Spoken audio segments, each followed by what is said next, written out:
Hello friends, ரெகுலராக செய்கிற சேமியா ஜவ்வரிசி பாயசம் சாப்பிட்டு போர் அடிச்சிருச்சா? இன்னைக்கு ஒரு ஹெல்த்தியான பாயசம் பார்க்கலாம்.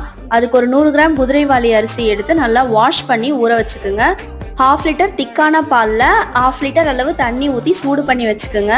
அதில் பாதி அளவு ஒரு மண் சட்டிலையோ ஒரு பாத்திரத்துலையோ சேர்த்து நல்லா கொதி வந்ததும் அதில் நம்ம வச்சிருக்கிற குதிரைவாலி ரைஸை போட்டு அந்த பாலை ஃபுல்லாக ரைஸ் அப்சர்வ் பண்ணிக்கும். இந்த ஸ்டேஜில் 100 கிராம் அளவு சுகர் சேர்த்துக்குங்க.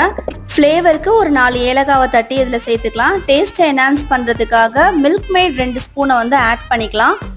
ஒரு பிஞ்ச் அளவு சால்ட்டு சேர்த்து மீதி வச்சிருக்கிற பாலையும் அதில் சேர்த்து ஒரு 2 மினிட்ஸ் கொதிக்க வச்சிடுங்க.